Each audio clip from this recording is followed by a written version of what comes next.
Hi everybody, in this video we're going to talk about an introduction to the general and special senses, which is chapter 19. Now, over the course of the series of videos for chapter 19, we'll talk about things like introduction to sensory receptors. We'll talk about the different types of tactile receptors you can find in skin.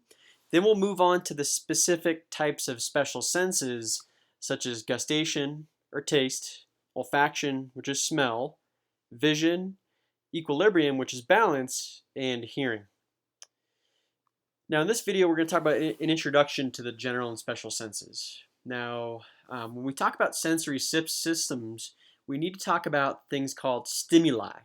Now stimuli are packets of information that our bodies are constantly exposed to.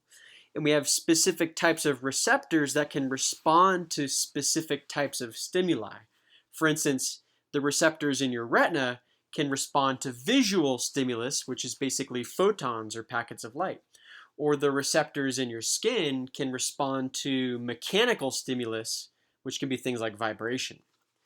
Now, conscious awareness of stimuli is known as sensation, and this conscious sensation of different stimuli occurs in the cortical areas of our brain, which we talked about back in A&P1.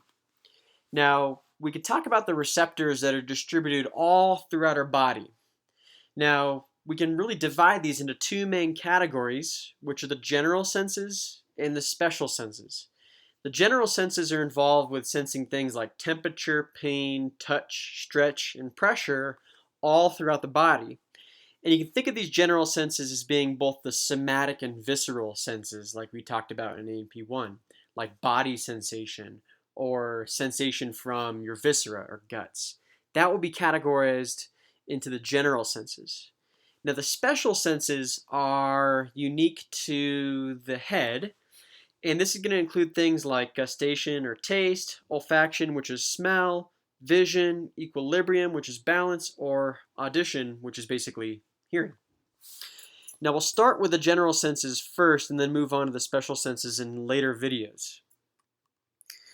Now, basically, we have lots of different types of receptors throughout our body, and these receptors are things that can respond or detect stimuli.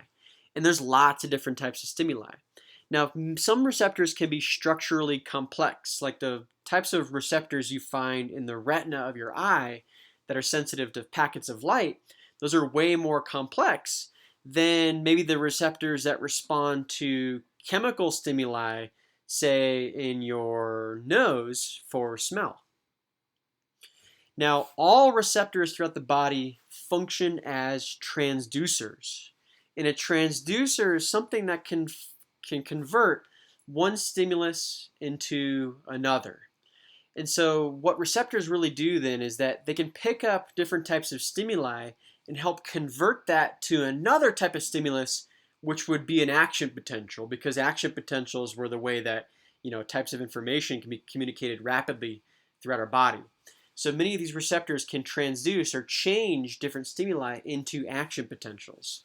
So for instance, for the receptors in your tongue for taste, they can convert the chemicals that might be in your mouth to other types of information, which are action potentials, which can be sent back to your brain, and your brain can interpret that as a certain taste, like, oh, that's salty. Now, all receptors have something called a receptive field. And a receptive field is a particular area which is sensitive for that specific receptor. So that receptive fields can be large and small. So if it's a large receptive field, it's going to cover a larger area. If it's a smaller receptive field, it's going to cover a smaller area. So it's only sensitive to stimuli in a small or a large area. And that's the receptive field size. Now, what's interesting about receptors is they don't always all respond the same way. Some receptors are said to be tonic, other ones are said to be phasic. When we talk about the tonic receptors, those are the ones that are going to have more of a constant tone, and the phasic ones are actually going to be adaptable. Now, we'll come back to that here in a second, but I first wanted to talk about you guys with something called receptive fields. So remember, going back, receptive field was a particular area that a receptor is sensitive to. So for instance, the receptive fields on your hands are very small. which means that the receptors you find in your skin, the tactile receptors, are sensitive to a smaller area on your skin and therefore more sensitive and can kind of help differentiate the structure of something more finely because they have a smaller receptive field. Now, if you think about the parts of your body that are less sensitive or less precise, they're probably going to have larger receptive fields where a receptor can pick up information from a large patch of skin. Now, you might think, well, that sounds like it might be more sensitive, but it's actually the opposite, because if one receptor picks up information from a large area, then your brain can't differentiate between different stimuli in that area because it's only picked up by the same receptor. So let's imagine for an instance that, let's say if you had two fingers here and here in the same receptive field, each finger, this one and this finger, would be activating the same receptor, and as far as your brain's concerned, it couldn't interpret those as being different. It actually would feel like one stimulus or one finger, even though there's actually two fingers on the skin there. And the reason being is that because both fingers are activating the same receptor in the same receptive field, the brain can't differentiate between the two, so it's only going to feel like one. And we'll test this in lab eventually. Now, if you can use that same analogy with small receptive fields, let's say if we had one finger here and another one outside of that receptive field, what that means then is that we'll have different receptors picking up different stimuli, which means our brain can differentiate between the two and can sense that those are two different things or two different fingers.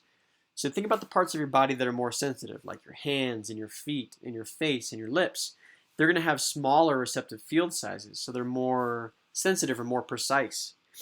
If you think about the parts of your body that are less sensitive, like your back or the skin of your elbow or forearm or the skin of your knees, they're going to have larger receptive fields and they'll be less precise. And we'll test this in lab later. Now, the receptors, though, can respond in different ways. So we'll have tonic versus phasic receptors. And so in blue here we see the tonic, and in green we see the phasic. Now, the tonic response refers to the fact that receptors can respond in a tone, and a tone is like a constant value. So what this says then is that with every single stimulus, we'll get the same magnitude of response each time, so that the receptor does not change the way that it responds to a particular stimulus. With every stimulus, you get the same magnitude of response. That's called a tonic receptor. Okay, so there's some tonic receptors examples. Could be some of the somatic receptors where you can feel things more kind of constantly. Now, many receptors in our body, though, respond in a phasic manner. Now, with phasic receptors, what happens is that with stimulus, you get a certain response, but with next stimuli, you get smaller and smaller responses. We call this adaptation, where receptors can become less sensitive to a particular stimulus over the course of time, and therefore you start ignoring those particular stimuli. So an example of this is where, let's say if you're sitting down right now, you're probably not aware of your own body's weight on the part of your skin where you're sitting. Because what happens is that those mechanoreceptors that are sensitive to pressure are actually being less sensitive over time and therefore not really responding to those stimuli. That would be a phasic receptor. So tonic receptors have more of a constant response. Phasic receptors have more of a diminished response over time. Another example of a phasic receptor response would be, let's say, with the olfactory system, you might not be aware of a particular odor that's around you because over time you become less sensitive to it. Now, receptors can be classified in different ways, and the way that receptors are classified ultimately tells us about their name. So that there's three ways that we can classify a particular receptor in the body. We can classify receptors based on their distribution or where they're located. We can classify receptors on what kind of stimulus they respond to, or where the stimulus comes from. So with receptor distribution, that's basically telling us, okay, well, are the receptors located deep in your body, or are they located more superficially? Or are those receptors responding to stimuli that are outside of your body or stimuli that are inside of your body? Or are those receptors responding to mechanical, temperature, pain, or even light? That would be the modality of stimulus, and that's another way we can classify the receptor. Now, in terms of distribution, we can talk about somatic receptors, visceral receptors, and the special sense receptors. Now, we've talked about somatic and visceral already in A&P1, where the somatic receptors were found within the body wall. They're going to respond to things like chemicals, temperature, pain, touch, basically body position and pressure, and these are involved in sensation of your body. Okay. Now, we've also talked about the visceral receptors before too, because these are going to be found within the walls of your viscera, or the walls of your internal organs. And they're going to respond to things like chemicals, temperature, and pressure. So an example of a visceral receptor could be like the pressure receptors in your bladder that can sense that your bladder's full. Or an example of a somatic receptor could be the thermoreceptors in your skin that can sense the temperature of something on your skin. Now, these differ from the special senses because special senses are only located in the head. Now, the special senses are things like taste, smell, vision, balance, and hearing, and each of these uses their own special type of receptor. Now, we can also classify receptors on basically where the stimulus is coming from. If it's an exteroreceptor, these are receptors that respond to stimuli that are coming outside of the body. So exteroreceptors would be found generally more superficially, like in the skin or mucous membranes of your nasal, oral, or genitourinary tracts. These can sense the stimuli outside of your body, hence we call them exteroreceptors, like they're sensing things that are exterior to us. Now, these differ from the interoreceptors because these sense the stimuli that are within our body. So interoreceptors will be found in places like the walls of your digestive viscera or your respiratory viscera. And these are going to be involved in detecting things like stretch, oxygen levels in your blood, temperature of your internal organs, or pressure within the walls of organs. Because these are sensing stimuli within or deep in your body, we call these interoreceptors, or they're sensing things that are interior in our body. Now, this differs from the proprioceptors because although the proprioceptors are sensing stimuli within our body, proprioceptors are receptors that are necessary for understanding the position and stretch within our joints and tendons. So proprios means self, and proprioceptors are necessary to sense things like body and limb movement.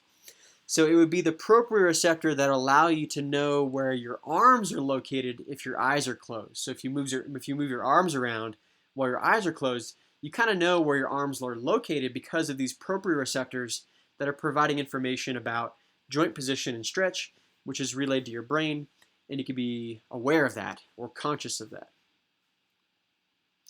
Now, what we'll really focus on for most of the rest of today's lecture are the receptors that are classified based on the modality of their stimulus. Now, what I mean by modality is, well, what is the stimulus? You know, is the stimulus light? Is it temperature?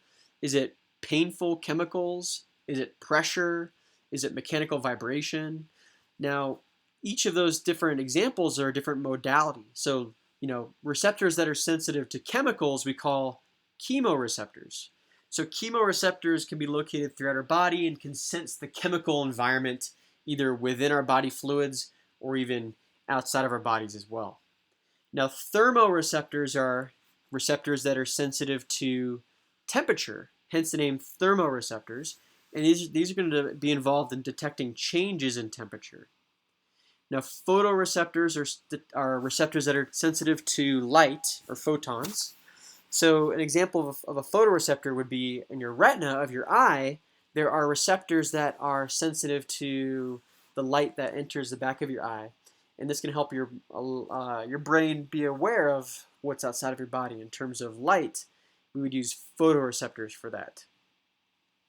Now, mechanoreceptors are necessary for detecting physical deformation. This includes things like touch, pressure, vibration, stretch. These would be mechanoreceptors. They're more sensitive to mechanical stimuli, like touch, pressure, vibration, and stretch. This differs from baroreceptors because baroreceptors detect changes in pressure, like barometric pressure, hence the name baroreceptor.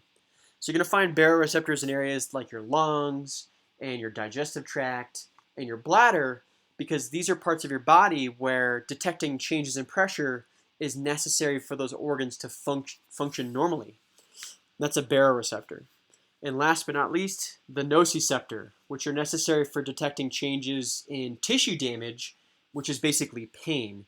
So when you think nociceptor, think pain receptors. And we find these throughout the body. Although they're missing in some tissues, they're pretty widespread, and pain is a necessary form of information or feedback so that we can become aware of potential tissue damage. Now what this table shows is just an overview of those different receptors. So we have receptors classified based on their distribution or location, on their stimulus origin, as well as the modality of their stimulus. What I want you guys to know then are these different receptors, what they sense, and where you can find these different receptors in the body. So for instance, you should be able to tell me where you find proprioceptors or where you find photoreceptors. But you should also tell me what mechanoreceptors are sensitive to, or what nociceptors are sensitive to. Like, what do they sense? So you want to know the information in this table, but that's really what we talked about in the previous slides. Now, you guys may be familiar with this idea of phantom pain. And phantom pain is basically sensation in a part of the body that's no longer there. So an example of this would be, let's say if you lost a limb, like an arm or a leg. What can happen is that although that arm or leg is now missing, because the parts of your brain that are necessary for sensing stimuli from those limbs are still intact, you can still feel pain or sensations in the missing limb, although the limb is no longer there. So for instance, in some people who lose body parts like limbs, they can still have like itching or tingling or pain or even sensations in that missing limb. It's no longer there, but they still feel these things. And really what this comes from is sort of aberrantly or abnormally activated brain regions because the parts of the brain are still intact, although the limb is missing. And if those brain areas become active, then you can feel like you're sensing something that's not really there anymore. We call that phantom pain.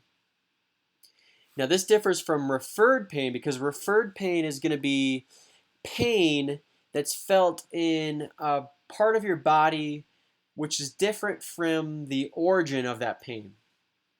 So an example of this you guys may be familiar with is like during a heart attack, sometimes you can feel pain radiating down the left arm, although this is nowhere near the heart. This is called referred pain because often the nerve fibers from a particular patch of skin or another body part can share the same pathway of another organ. And if they share the same pathway back to the brain, that means your brain can't differentiate between the two. So the example of referred pain that's showing here is for pain of the vermiform appendix. The vermiform appendix is this little tiny appendage that hangs off of the first part of your large intestine. It can cause a lot of trouble if it becomes inflamed and bursts. But what happens is that the nerve fibers from the appendix share the same pathway as nerve fibers from the skin around your belly button or umbilicus. And because these nerve fibers share the same pathway back to the brain, they're going to synapse on the same neuron, which goes to the brain. That means your brain can't differentiate between pain in the appendix versus pain in the skin of your belly button. So what happens then is that sometimes if you feel pain in your appendix, it can feel like the pain's coming from the skin around your belly button. We call that referred pain. And there's lots of different types of examples of referred pain. So what this slide is showing are the different areas of referred pain around the body. So for instance, although the heart is located in the mediastinal cavity, sometimes pain of the heart can be sort of localized to the chest and left arm. Or pain of the liver and gallbladder can be located on the right shoulder or even on the right sort of thoracic area. Or pain of the stomach can be just sort of generally in the abdominal area, or pain of the pancreas is located kind of where the spleen would be, or pain of the appendix could be felt like it's around the umbilicus, or kidney pain is just kind of generally all in the lower abdominal area, as well as in males, the scrotal area.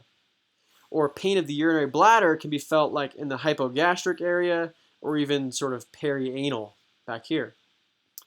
Now, you guys want to know where each of these sites of referred pain are located in a quiz or exam format, where I might ask you, where is pain of the heart located? And you'd want to be able to tell me that it can be felt radiating down the left arm, or that pain of the kidneys can be felt just sort of generally all over the lower abdominal area, or if pain of the appendix can be felt like it's around the umbilicus.